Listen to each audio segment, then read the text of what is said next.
Think about the last time you betrayed yourself. The alarm went off. You said you would get up. You felt tired. You hit snooze.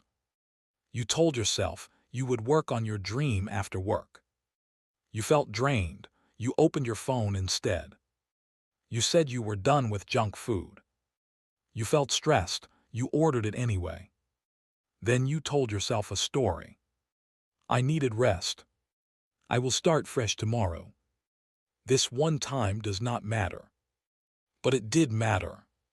Because you were not just skipping a task. You were voting for a version of yourself. Every excuse is a small signed contract that says, in this moment, my feelings are more important than my future. You have signed thousands of these contracts. This audiobook is about tearing them up and replacing them with one agreement that cannot be negotiated. The No Excuse Contract. Introduction. You's the negotiator.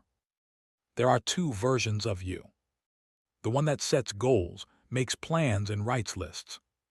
And the one that shows up when it is time to act. The first version is brave. It signs up for the gym. It starts businesses in your head.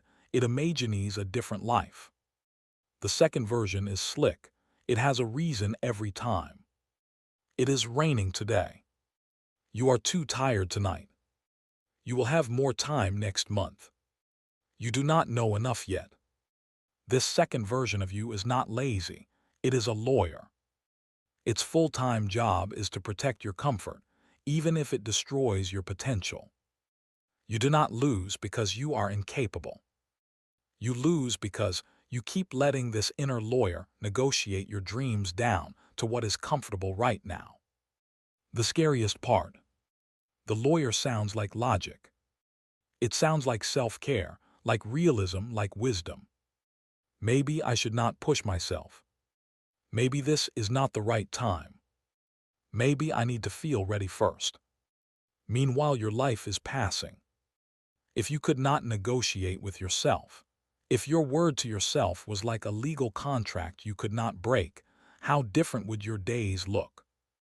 That is what this audiobook is about. Not hype, not motivation, a system. A contract with yourself that is stronger than your moods. Chapter 1. The Anatomy of an Excuse. Excuses do not appear out of nowhere. They follow a structure. Something happens. An alarm rings. A task appears. A moment of discomfort shows up. Then there is a gap, a tiny space between the trigger and your response. In that gap, three things appear almost instantly. 1. A feeling. Tired, stressed, bored, afraid, overwhelmed. 2. A thought. I do not feel like it. This will be hard. I am not ready. 3. A justification. I had a long day. One missed session will not hurt. I will make up for it tomorrow. The justification is the excuse. It is the story that makes not acting feel safe. Once the story is in place, your brain relaxes. You did not fail. You chose wisely. You protected yourself from discomfort. The lawyer in your head wins the case. Here is the problem. The brain is a pattern machine. The more often you follow this sequence, the faster and more automatic it becomes. Trigger right arrow, feeling right arrow, thought right arrow, justification right arrow in action. Soon you do not even notice it. It is just who you are, someone who never sticks to things. The no excuse contract is not about deleting feelings. You will still feel tired, stressed, or afraid. It is about deleting the justification stage. You cut the story out. You keep the action. Chapter 2. The Hidden Cost of Tiny Negotiations. Most people think big failures ruin their life. They are wrong. It is the tiny negotiations that do the real damage. Skipping one workout does not make you unfit. Checking your phone once does not ruin your focus. Pushing one task to tomorrow does not destroy your future. But you rarely do it once. You break a promise in a way that is easy to justify. Your brain learns this is allowed. Next time it happens faster, with less guilt. 2 things are being built quietly. 1. A habit of stopping when it gets uncomfortable. Your nervous system expects to be rescued from effort. Whenever you hit a wall, you look for an exit instead of pushing through. 2. A belief that your own word does not mean much. You might not say it out loud, but you feel it. When you tell yourself you will do something, a part of you rolls its eyes. We will see. Without realizing it, you have trained yourself to distrust yourself. And that distrust is poison. Because every great thing you could build in your life asks you for the same thing. Trust me. We will not see results today. But show up. Over and over. For weeks, for months. If you do not trust yourself to keep small promises, your brain will never let you go all in on big ones. The no-excuse contract is about revering this, not overnight, but one non-negotiated moment at a time. Chapter 3. Identity first, motivation second. You keep waiting to feel like it, to feel motivated, pumped, or excited. But here is what you have already experienced. Motivation is loud when the work is far away. It is quiet when the work is right in front of you. You are on the couch thinking about going to the gym, motivation. You are standing in front of the gym door, excuses. The problem is not motivation, it is identity. If your identity is, I am someone who tries. I am someone who wants to change. I am someone with potential. Then every time you face discomfort, your brain thinks, we did not sign up for this. We signed up for wanting, not doing. But if your identity becomes, I am someone who does what I said I would do, especially when I do not feel like it, then discomfort is not a bug, it is expected, it is part of the role. You do not need motivation to be that person. You need alignment. Actors do not ask, do I feel like being this character today? They step into the role and act accordingly. The no-excuse contract is your new role. It says, I am the kind of person whose plans are binding. My feelings are witnesses, not judges. The more you act from this identity, the more real it becomes. Each action is a vote. Over time, you stop trying to become this person. You simply are this person. Motivation becomes a luxury. Identity becomes your engine. Chapter 4. Writing your no-excuse contract. A contract is only powerful if it is written, clear, limited in scope, bound to time. Your no-excuse contract is not your whole life. It is a specific set of promises you will not negotiate with yourself about. For a specific period of time. Step 1. Choose 3-5 non-negotiables. These are behaviors, not outcomes, things fully under your control. For example, wake up at time every day. Exercise for at least 30 minutes every day. Work on your main project for at least 2 focused hours every weekday. No social media before time. No junk food except 1 planned meal per week. Do not pick 20. Pick a few that, if done consistently, would change your trajectory. Step 2. Define the time frame. You are not binding yourself forever. That feels impossible. Pick a period long enough to matter, short enough to grasp. 30 days. 60 days. 90 days. For the next X days, I will treat these promises as legal contracts. Step 3. Write the contract. On paper, write. For the period from start date to end date, I agree to the following non-negotiable behaviors. 1. Behavior 1.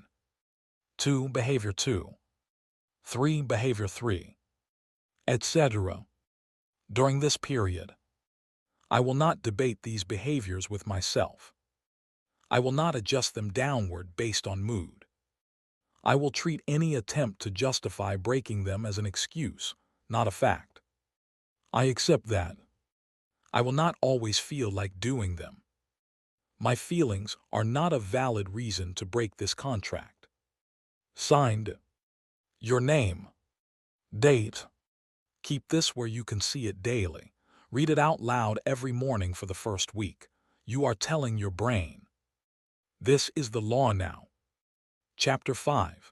The 5-minute rule, breaking the spell of I do not feel like it.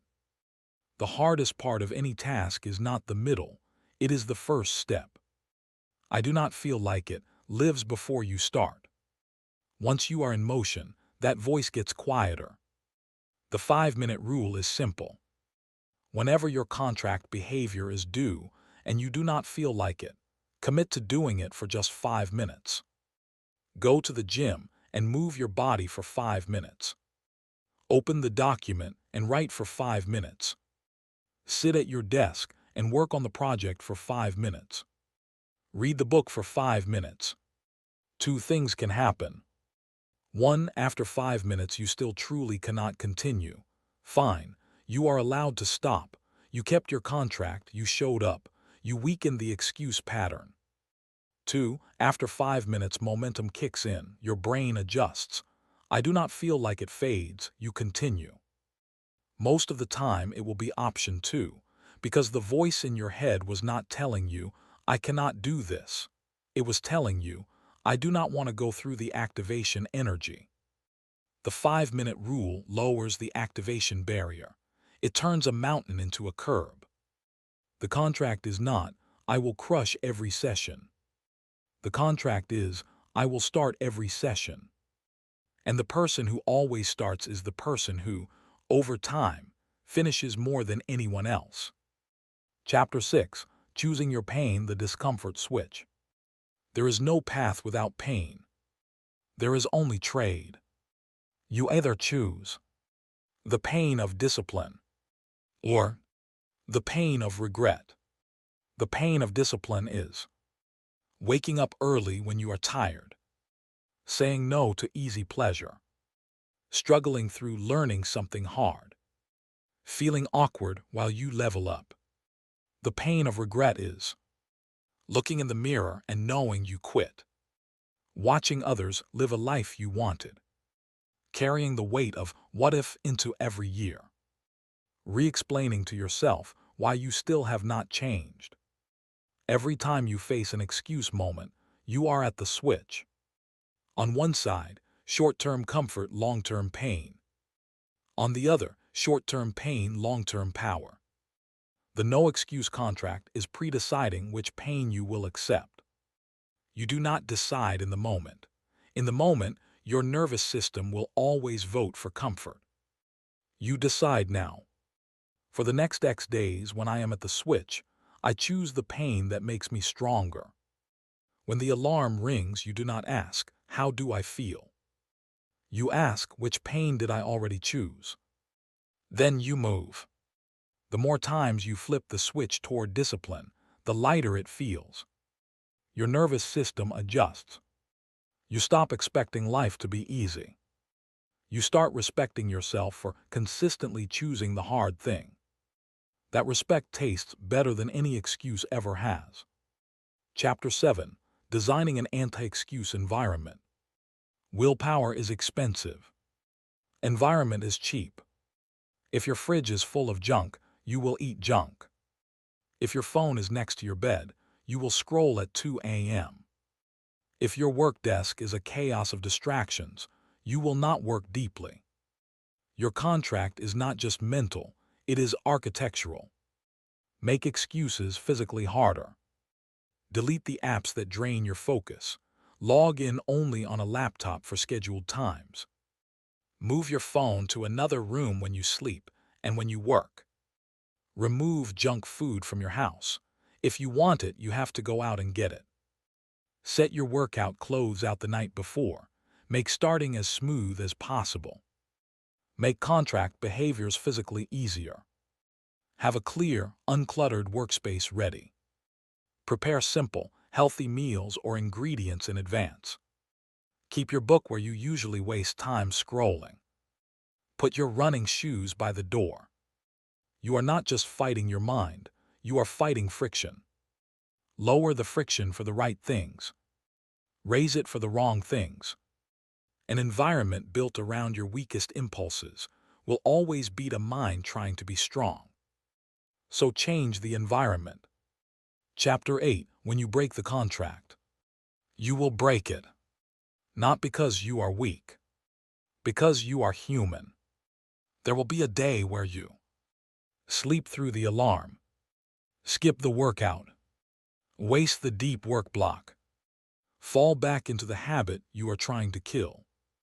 What happens next is more important than the break itself. Most people respond with one of two extremes. 1. Self-attack. I am useless. I knew I could not do this. Why do I even try? 2. Self-abandonment. Whatever I messed up, I will start again sometime. Both responses break the contract permanently. You need a third option, the lapse protocol. The lapse protocol has 3 steps. 1. Name it without drama. Not I failed, but I broke my contract today. 2. Identify the trigger. What happened right before you broke it? Stress, fatigue, boredom, social situation, unexpected event. 3. Decide the next non-negotiable move. What is the very next action you will take to return to the contract? Set an alarm for tomorrow. Lay your clothes out. Block your deep work time in your calendar. Do a 10-minute makeup session now. Then you forgive yourself and move. You do not make up 5 missed days in one day.